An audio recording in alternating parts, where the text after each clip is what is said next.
Et oui, c'est encore moi qui vous accompagne dans ces séances télévisées consacrées à l'économie. Ne vous inquiétez pas, c'est l'avant-dernière. Donc aujourd'hui, finalement, nous arrivons au dernier chapitre de notre quatrième partie, la dernière partie de notre programme, la mondialisation et ses enjeux. En effet, après un premier chapitre consacré aux échanges internationaux de biens et services et leur évolution, un deuxième relatif à l'évolution de la structure des échanges internationaux de biens et services, nous allons entamer aujourd'hui le chapitre 3 de cette partie 4, intitulé « Les firmes multinationales ». Pourquoi s'intéresser aux firmes multinationales ? Tout d'abord parce que leur nombre a fortement augmenté. Comme vous le voyez sur ce document, le nombre de firmes a presque triplé entre 1990 et 2016, passant de 37 000 à 100 000. De même, leur poids dans le PIB mondial a très fortement augmenté de 6,6% à 11% en 2016. Donc, et en plus, les firmes multinationales, les stratégies des firmes multinationales aujourd'hui sont beaucoup plus importantes en ce qui concerne les mutations du commerce international que les stratégies des États, entre autres, ou par exemple. Donc, c'est ce qui explique, au fond, ce chapitre 3, les firmes multinationales. Donc, ce chapitre 3, au fond, est structuré par 3 sections. Il y a 3 sections. La section 2, les mobiles de la multinationalisation, s'intéressera à la manière dont une firme multinationale, dont une firme devient une firme multinationale. En tout cas, elle s'intéressera plutôt, aux mobiles de la multinationalisation, c'est-à-dire qu'est-ce qui fait qu'une firme veut devenir une multinationale ? Quels sont ses objectifs ? Donc les mobiles et non pas les modalités. Vous verrez pourquoi je vous dis ça. La section 3, intitulée « Les effets de la multinationalisation sur les pays d'origine et les pays d'accueil », au fond, sera consacrée aux conséquences positives et négatives de la multinationalisation sur les pays d'origine et les pays d'accueil.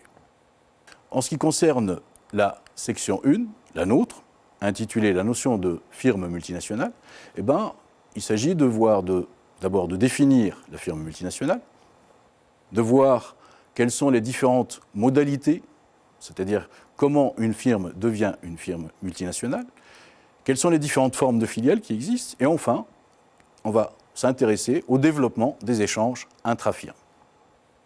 Donc, on va commencer par la première sous-section, présentation de la firme multinationale. D'ailleurs, au cours de cette séance, nous nous intéressons à la présentation de la firme multinationale, c'est-à-dire à la définition et aux modalités.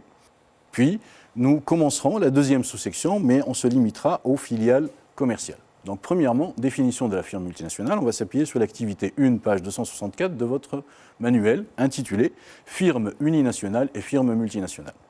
On va lire ensemble, si vous voulez bien. On définira comme entreprise multinationale toute entreprise originaire d'un pays ayant des activités dans au moins un pays étranger. L'entreprise du pays d'origine s'appelle la maison mère et ses extensions dans les pays d'accueil des filiales. Par opposition à la firme multinationale, une firme qui a des activités dans un seul pays s'appelle une firme uninationale ou mononationale. Elle peut être exportatrice. Donc vous voyez bien que, d'après ce texte, pour expliquer ce qu'est une firme multinationale, part du cas de la plupart des entreprises qui nous entourent, des entreprises que nous avons autour de nous, c'est-à-dire des entreprises qui ne sont pas justement multinationales, ce qu'il appelle des firmes uninationales ou mononationales. Donc une firme uninationale ou mononationale, c'est une firme qui produit uniquement dans son pays, qui vend ses produits sur le marché local et qui, éventuellement, ce n'est pas toujours le cas, exporte. Donc ça, c'est une firme uninationale ou mononationale. Pour le dire autrement, une firme reste uninationale tant qu'elle n'investit pas à l'étranger. Donc, tant qu'elle n'investit que dans son pays. Donc, une firme uninationale ou mononationale, c'est une firme qui n'investit que dans son pays. Par contre, au contraire, une firme multinationale, c'est une entreprise qui investit à l'étranger en réalisant ce qu'on appelle un investissement direct à l'étranger. Donc, la grande différence entre une firme uninationale ou mononationale et une firme multinationale ou transnationale, c'est que la firme uninationale n'investit que dans son pays, donc elle a une activité dans son pays uniquement, alors que la firme multinationale, justement, investit à l'étranger. Une firme multinationale, donc, c'est quoi ? Elle est constituée d'une société ou d'une maison mère, c'est la société d'origine, implantée dans le pays d'origine, et d'une filiale, d'au moins une filiale, qui est implantée dans un pays d'accueil. Donc il peut y avoir une ou plusieurs filiales implantées dans un ou plusieurs pays d'accueil. Donc une firme multinationale, c'est ça, c'est la société de départ et des filiales implantées dans des pays étrangers, dans des pays d'accueil, grâce à des investissements directs à l'étranger. Maintenant, on va passer au petit 2, les modalités de la multinationalisation. Donc, juste une petite remarque ici. Ne faites pas l'erreur que j'ai presque faite au début de cette séance, c'est qu'il ne faut pas confondre modalité et mobile. C'est-à-dire que ces deux termes, il ne faut pas les confondre, sont différents, et ça arrive souvent qu'on confonde les deux. En effet, modalité, ça renvoie à la question, c'est-à-dire à comment. À la question, comment une entreprise devient-elle une firme multinationale? De quelle manière une entreprise peut devenir une firme multinationale? Par contre, le terme mobile, lui, renvoie aux raisons qui poussent une entreprise à devenir une firme multinationale, c'est-à-dire à la question, pourquoi une entreprise s'internationalise-t-elle? Donc, modalité, c'est comment, de quelle manière. Mobile, c'est pourquoi, quelles sont les raisons. Donc, petit 2, les modalités de la multinationalisation. On va s'appuyer sur l'activité 7, page 267 de notre manuel, intitulé « Quelle stratégie adopter pour devenir multinationale ?» Donc, dans leur stratégie de multinationalisation, les firmes ont le choix entre deux modalités. D'abord, la création de filiales entièrement nouvelles, sans rachat d'entreprises locales, ou l'acquisition totale ou partielle de firmes déjà établies. Donc on voit bien, d'après ce texte, qu'une entreprise qui veut devenir une firme multinationale, en implantant une filiale à l'étranger, a le choix entre deux modalités. Soit créer des filiales entièrement nouvelles, c'est-à-dire qu'elle va rajouter au tissu économique ou industriel du pays d'accueil une nouvelle entreprise, soit acquérir une entreprise ou des entreprises qui existent déjà, qui sont déjà établies. Donc deux modalités. Dans le cadre de l'acquisition d'entreprises déjà établies, l'entreprise, la firme multinationale ou la société mère peut racheter totalement l'entreprise à l'étranger, c'est-à-dire c'est une acquisition totale, ou faire en sorte de l'acquérir partiellement, c'est-à-dire que l'entreprise peut ne pas avoir besoin d'acheter toutes les actions de l'entreprise qui est déjà établie dans un pays d'accueil. Donc l'acquisition peut être totale lorsqu'il y a un rachat complet ou partiel lorsque l'entreprise achète 20, 30, 40% des actions de l'entreprise dont elle va faire une filiale. Donc dans les deux cas, il s'agit d'une opération de fusion-acquisition puisqu'il y a cession, c'est-à-dire qu'une entreprise va céder une partie ou la totalité de ses actions à une autre entreprise. Donc, lorsqu'il y a acquisition d'entreprise, cette acquisition peut être totale, 100%, c'est-à-dire qu'elle est absorbée, l'entreprise, ou partielle. Parfois, il suffit même d'avoir une entreprise, une firme multinationale peut implanter une filiale en achetant juste 20% des actions de l'entreprise visée. Pour ce qui est du deuxième cas, la création de filiales entièrement nouvelles, là aussi, il y a deux sous-choix, on va dire. Soit l'entreprise crée cette filiale seule, comme une grande, et à ce moment-là, elle va en assurer, bien sûr, seule aussi le financement et le risque aussi, c'est-à-dire elle va encourir le risque commercial toute seule, soit elle crée cette filiale en partenariat avec une autre entreprise, ce qu'on appelle en co-entreprise ou en joint venture. Donc maintenant, on va voir, c'est quoi cette co-entreprise, c'est quoi un joint venture. Donc on va s'appuyer sur l'activité 8, page 267 de notre manuel, intitulé justement « Joint venture ou co-entreprise ». Traduit littéralement aventure conjointe, le terme joint venture, je l'exprime en français, c'est pas en anglais, co-entreprise reflète l'alliance d'entreprises sous la forme d'une filiale commune. Il s'agit d'un accord entre des entreprises qui mettent en commun des ressources pour explorer un marché. On distingue les joint ventures domestiques, créés par des partenaires de même nationalité, des joint ventures internationaux qui lient en général une multinationale et un partenaire local. Donc, joint venture, c'est le fait de créer une filiale commune entre la firme multinationale et un partenaire. Donc, il y a mise en commun de ressources financières, humaines, techniques entre la firme multinationale et le partenaire. Si ce partenaire a la même nationalité, c'est-à-dire que, par exemple, si une firme multinationale française, avec une autre firme multinationale française, décide de créer ensemble une filiale au Maroc, par exemple. On parle alors de joint venture domestique, c'est-à-dire que si les partenaires ont des sièges sociaux situés dans le même pays, donc si les partenaires ont la même nationalité, c'est un joint venture domestique. Par contre, si les partenaires n'ont pas la même nationalité, sont de nationalités différentes, là on parle de joint venture internationale, c'est-à-dire que si une firme multinationale allemande s'allie avec une firme multinationale française pour créer une filiale au Maroc ou en Tunisie, là c'est un joint venture international. Cependant, j'ai rajouté que souvent, dans le cadre de ce joint venture international, souvent la firme multinationale s'allie à un partenaire local. C'est-à-dire que si la firme multinationale allemande veut créer une filiale en Tunisie, généralement, souvent, elle va s'associer avec un partenaire tunisien, un partenaire local. Pourquoi? On peut se demander pourquoi. Donc, l'intérêt principal est de permettre de réduire les apports financiers nécessaires à un lancement d'activité, ainsi que le risque commercial encouru, et de bénéficier de la connaissance acquise par le partenaire local. Le choix délibéré, volontaire, d'accueillir un partenaire indigène local dans le capital d'une filiale vise deux objectifs essentiels. Premièrement, la multinationale cherche à tirer profit des compétences de son partenaire pour tout ce qui concerne les particularités du pays visé. Deuxièmement, le joint venture permet de bénéficier du réseau relationnel et politique du partenaire local. En effet, la filiale commune, comprenant des capitaux locaux, est en général mieux acceptée par les gouvernements, les banques ou les fournisseurs qu'une société à 100% étrangère. Donc on voit bien, d'après ce texte, qu'une firme multinationale cherche, à travers un joint venture international avec un partenaire local, cherche quoi? Tout d'abord, la réduction de l'apport financier et du risque commercial. Là, il faut dire que ce n'est pas un objectif qui est spécifique à un joint venture international. C'est le cas aussi lorsqu'il s'agit d'un joint venture domestique. C'est-à-dire que dans les deux cas, il y a une réduction de l'apport financier et du risque commercial de la firme. Ce qui est plus spécifique à un joint venture international, c'est que la firme multinationale veut tirer profit des compétences de ce partenaire local pour mieux connaître les particularités du pays d'accueil. De même, en choisissant un partenaire local pour créer une filiale en commun, la firme multinationale cherche à s'intégrer plus facilement dans le tissu économique du pays d'accueil, puisque le partenaire local fait partie de ce pays et donc connaît mieux qu'elle le tissu économique et peut lui faciliter son intégration. Donc voilà les objectifs, au fond, recherchés par une firme multinationale à travers un joint venture international avec un partenaire local. Donc pour récapituler, une firme multinationale, c'est quoi? C'est une société mère, elle est constituée d'une société mère qui réalise des investissements directs à l'étranger pour soit créer une filiale entièrement nouvelle, seule ou en partenariat, soit acquérir partiellement ou totalement une entreprise déjà établie. Donc voilà une firme multinationale.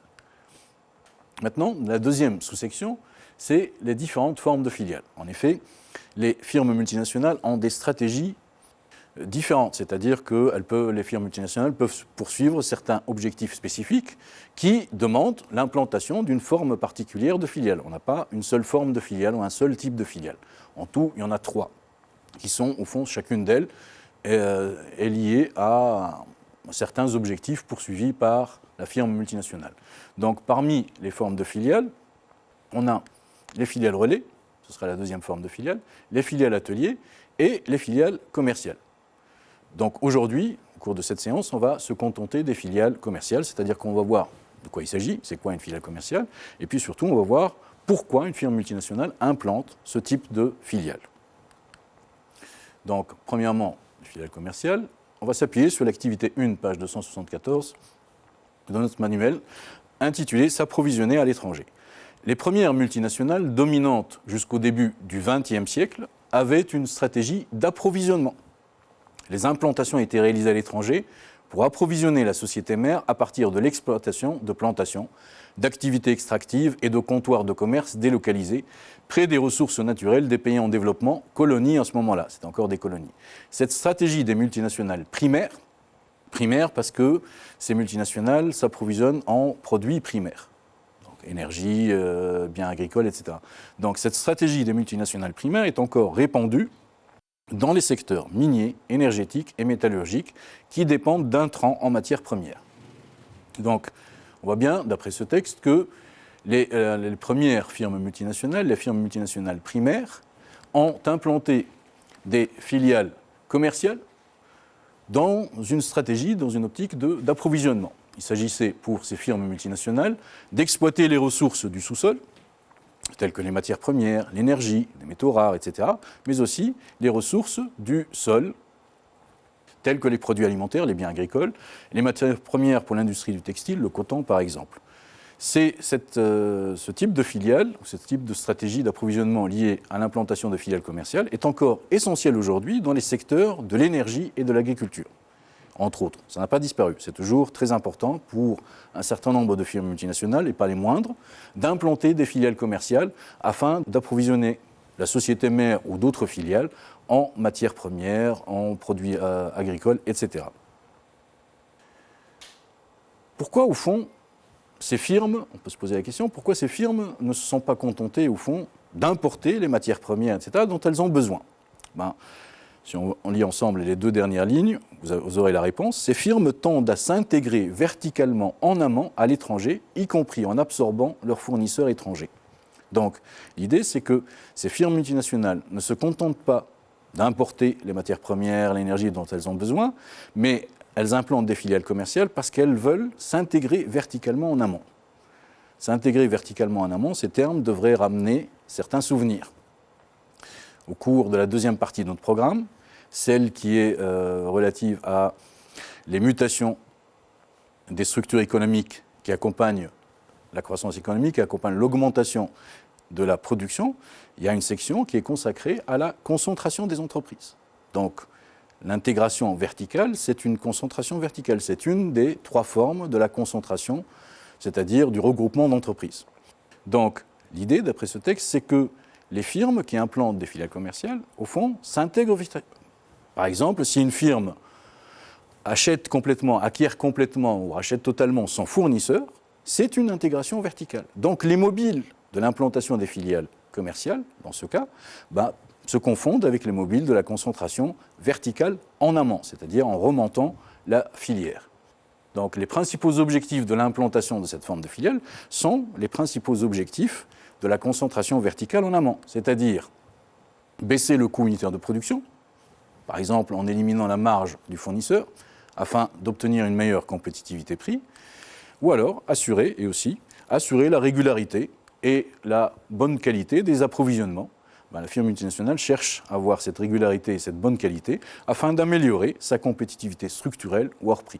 Donc vous voyez qu'on a à peu près les mêmes mobiles que dans le cas d'une concentration verticale en amont. Maintenant, on va voir que les filiales commerciales, certaines firmes multinationales depuis quelques décennies, implantent des filiales commerciales pas dans le but pour obtenir une meilleure compétitivité prix, en tout cas pour obtenir une meilleure régularité ou une meilleure qualité des approvisionnements. C'est-à-dire que les buts poursuivis depuis quelques décennies par l'implantation de filiales commerciales sont un peu différents de ceux qui sont affichés sur votre écran. Donc on va voir maintenant de quoi il s'agit. Depuis une vingtaine d'années, les firmes industrielles internationales développent davantage leurs propres réseaux commerciaux. De plus en plus, elles prennent en charge la commercialisation de leurs produits en la confiant à des filiales distinctes. Sur les 4000 firmes présentes en France, 1 sur 2 possède au moins une filiale de commerce de gros. Vous voyez déjà, il y a un terme pour distinguer ces filiales commerciales, c'est-à-dire qu'on a un deuxième type de filiale commerciale ici, donc ce sont les filiales de commerce de gros. Ces filiales constituent une pièce essentielle de leur organisation. Elles distribuent en aval, on ne parle plus en amont maintenant, elles distribuent en aval la production de la firme en opérant à l'échelle mondiale. Donc il est clair d'après ce texte que on est ici dans une stratégie de distribution, c'est-à-dire que les firmes multinationales vont implanter ces filiales commerciales, ces filiales de commerce de gros, pour les distinguer des autres filiales commerciales, pour assurer en aval, c'est-à-dire en bas de la filière, on descend la filière, la distribution des produits de la firme. Là aussi, on peut se poser la question, pourquoi ces firmes ne se sont pas contentées d'exporter ? Pourquoi elles ne sont pas contentées d'exporter leurs produits ? Pourquoi implanter des filiales de commerce de gros ? On va voir ensemble que à travers leurs filiales, elles peuvent principalement maîtriser la qualité de leurs produits et stabiliser leurs approvisionnements. Elles se donnent aussi les moyens de mieux ajuster leurs prix, de maîtriser la stratégie de leur marque et la qualité du service après-vente. C'est-à-dire qu'ici, les mobiles, au fond, c'est un peu comme une intégration verticale, mais non plus en amont, mais en aval. C'est-à-dire que la firme multinationale, en implantant ses filiales de commerce de gros, cherche à ajuster ses prix pour, par exemple, améliorer sa compétitivité prix, mais surtout à mieux promouvoir ses produits, à assurer un service après-vente de qualité pour obtenir une meilleure compétitivité structurelle. Donc, pour résumer au fond, lorsqu'on parle de filiales commerciales, on pour résumer, pour synthétiser, soit la firme multinationale cherche à contrôler ses approvisionnements, c'est une stratégie d'approvisionnement, et là, au fond, l'implantation de filiales commerciales revient presque à une intégration en amont, c'est une concentration verticale en amont, c'est à peu près les mêmes objectifs, soit la firme multinationale cherche à contrôler son réseau de distribution, son circuit de distribution, et là, on est dans une concentration verticale en aval, c'est-à-dire qu'on descend la filière. Voilà, la séance d'aujourd'hui est terminée.